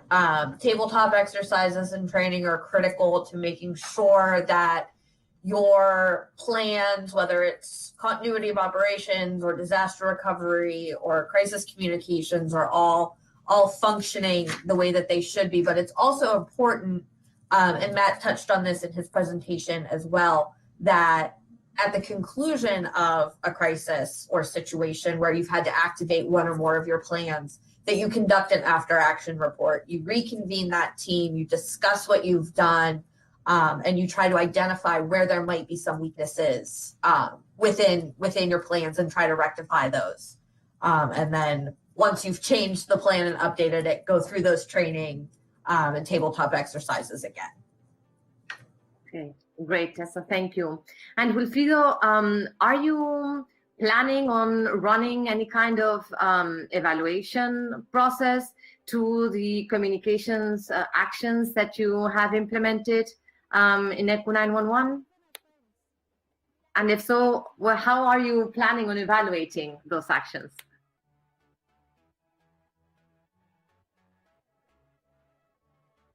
El micrófono. Otra vez tenemos el problema del micrófono. Bueno, okay. So I guess that Joel is going to try to help Wilfrido. I don't know, Rose and Marta, if you can add anything to any thoughts of how to go about evaluating particularly communication plans or strategies or actions. If you've already experienced any of these exercises in Europe, and if so, what can you share with colleagues here in the Americas?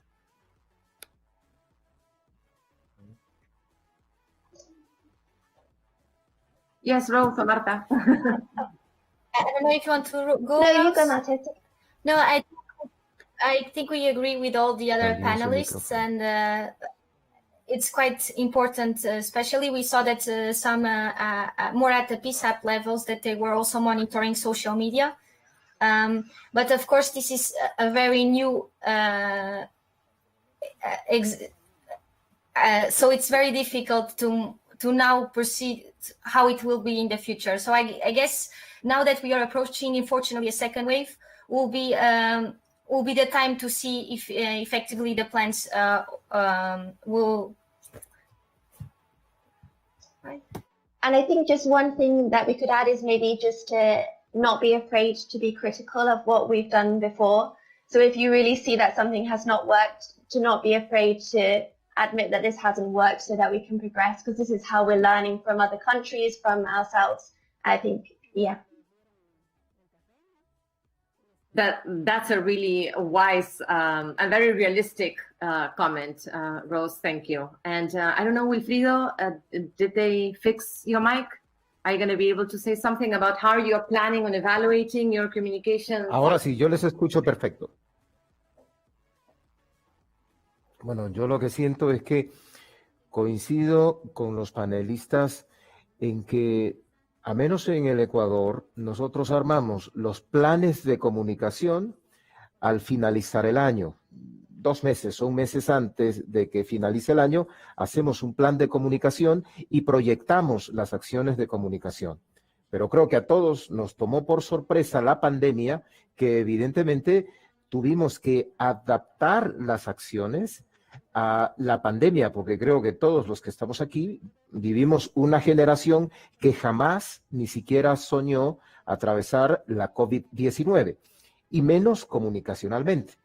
Aprendemos académicamente cómo es el manejo de la comunicación estratégica, pero cuando llega la pandemia nos toma por sorpresa.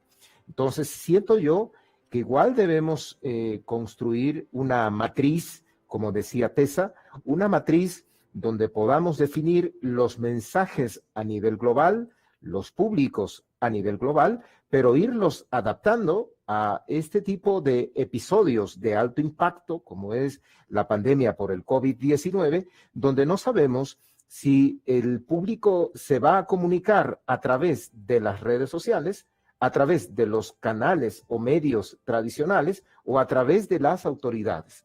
Creo que el gran desafío que se presenta en estos conversatorios no solo es mantener una estrategia de comunicación, sino mantener mensajes precisos, desvinculados con el tema político, coincido con Costa Rica, pero además mensajes que sean también preventivos, porque a veces solo hablamos de la emergencia, de la emergencia, de la emergencia, pero no generamos en esos mensajes un poco de tranquilidad en la población. Y el gran reto, creo yo, de los comunicadores es generar una sinergia en los mensajes donde solamente comentemos la emergencia, sino la tranquilidad en la población frente a estos fenómenos. Great, Wilfrido, thank you. And I think it's very important. And we discussed about this, the content of the messaging.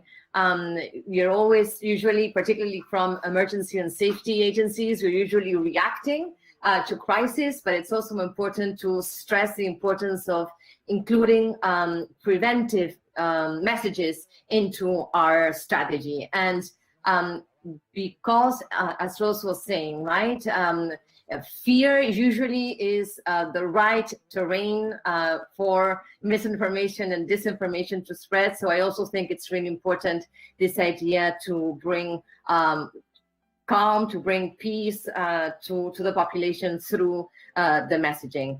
And I think it's also important, and I don't know whether, because I don't come from the communications area, but whether you work with metrics in order to understand how successful your plan or your strategy was. And if you could briefly comment on, I mean, if you use metrics in order to kind of measure the impact or of the strategy, of the plan, or more specifically, the success of specific actions that you took from a communicational perspective. Do you use metrics? And if you could give some examples of the metrics that we could use, particularly tailored to this present situation.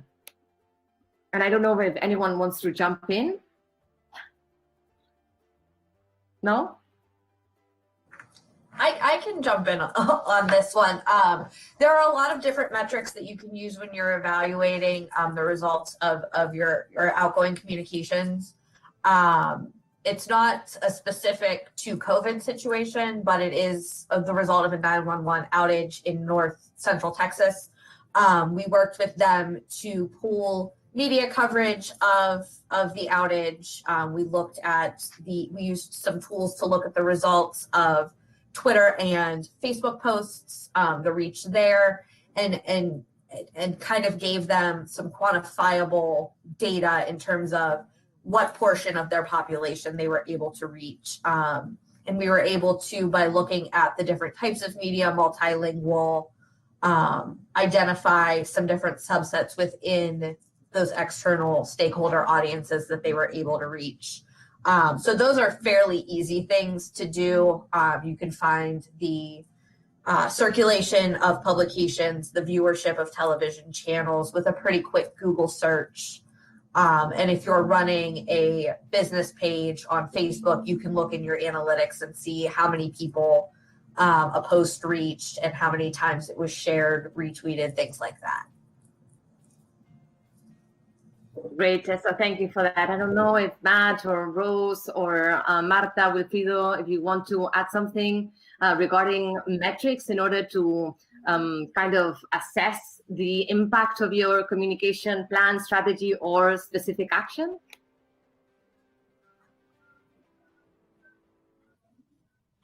I don't really have anything to add. That's okay. That's not really an area of my expertise. I think Tessa explained it very well. You know, we would follow her lead and what she did. Great. Yeah. I don't know if our colleagues from ENA or Wilfrido, no? Can I jump on to... I maybe can just add a word. For us was very important also some qualitative measures based on more on the human approach. So we run some interviews. So really to understand what was to high-level people on the different emergency call centers, what were their thoughts and their feelings. And for us was quite important because for now other metrics are still difficult to assess. Agreed. Wilfrido, you wanted to say something? Wilfrido, ¿algo que agregar a esto o puedo seguir? Sí, yo pienso que en comunicación hay que tener muchísimo cuidado. Yo siempre utilizo en comunicación la metáfora del fútbol. Casi todos, cuando hay un partido de fútbol, saben cómo jugar, saben cómo actuar, saben quién es el arquero, quién es el director técnico, y en comunicación pasa lo mismo, y más en la comunicación en emergencia. Pareciera que todos los equipos de las diferentes áreas, incluso quienes no han estudiado la comunicación, empiezan a decirte cómo hacerlo, desde dónde hacerlo, por qué no decir esto, por qué no habla esta persona. Y allí hay que tener cuidado, porque la comunicación a veces se torna subjetiva. Lo que yo quiero comunicar no es necesariamente lo que la población quiere saber. Hay que tener cuidado. O lo que yo quiero comunicar no necesariamente es lo que intentan recibir como insumo los medios de comunicación. Lo otro, respecto a las métricas que ha hecho énfasis Tessa, nosotros hemos trabajado en una métrica interesante para tomar decisiones y no hemos dejado involucrar a otras instituciones o a otras personas en esa métrica. Por ejemplo, el número de aglomeraciones durante la emergencia sanitaria, la cantidad de libadores en las calles, el número de fiestas clandestinas. Yo les pongo esos ejemplos que nos han permitido medir dónde están las aglomeraciones, dónde las fiestas. ¿Para qué? Para que las autoridades que están con el control de la emergencia sanitaria tomen cierto tipo de restricciones en ese nivel de la población. Por eso sí coincido con Tessa de que las métricas o las matrices estadísticas o matemáticas, por supuesto que han servido durante la emergencia sanitaria para tomar decisiones contundentes y radicales y evidentemente ir bajando el nivel de contagio. Perfect. Thank you, Wilfrido. Now, just a final point that I would like to make is how, for example, Rose, when you were talking about domestic violence, and Wilfrido, when you were talking about the use of CCTV cameras to identify incivilities, how mining the data or the videos, that can also be a really important source of information to then tailor specific messages to reach to specific populations and try to either protect, in this case, women from domestic violence, and in Ecuador to try to curb these incivilities and try to kind of contain the spread of the virus. So I think that these emergency and safety agencies can be sources of very important data to inform communications campaigns and strategies. So that's something that I wanted to stress. And I think that we are about to end. It's already 1.3 minutes. So what I want to say just to finish is to thank one last time to our panelists. Thank you, all of you, for joining here us today in this event. It was really, for me at least, and I know that for others, Giselle already mentioned that, it was very insightful to hear from your experience and from your knowledge in a very, very specific topic with regards to emergency and safety agencies. And I want to also thank all of the people that participated through the Kudo platform, but also through Facebook, and that stayed here with us throughout the event. And we hope that this session has been of interest to you. It has been relevant and useful for the work that you do. And please let us know what you think about this session. You will be receiving after the event a very short survey as a follow-up to this session. because we care about your feedback, and we care about doing things that will serve emergency and safety agencies achieve their goals and their purposes. And also just a final comment for all those who participated, please remember that if we're not being able to download the materials here from the platform, all the materials from this session and from previous sessions are available through the ESS community. So please visit us and please stay connected with us. And I would just like to thank my colleagues from the Department of Public Safety, Paulo, Ursula, Ana Paula, also from conference and meetings, including the interpreters who accompanied us throughout the event, our colleagues from press and conference, press and communications, who contributed to making this event possible. And I also really would like to express my special gratitude to our intern, to Stephanie Espinal, for all her amazing and hard work that went into this event.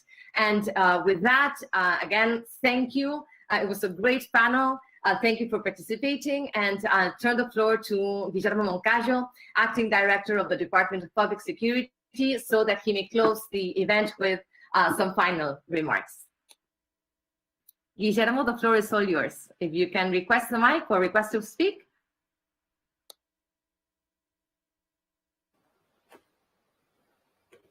Gracias, Karen. Un poquito de problema con el request button. Gracias, y de verdad gracias a todos los panelistas. Como lo hemos visto, esta ha sido una discusión muy rica. Las estrategias de comunicaciones son importantes, pues es la base para una buena campaña de cómo transmitir ese mensaje. Debemos tener claro qué es lo que se quiere conseguir y transmitir, y que sea conciso, para que no se preste a malas interpretaciones, especialmente en esas situaciones de crisis, o estas situaciones de crisis como la que estamos viviendo ahora.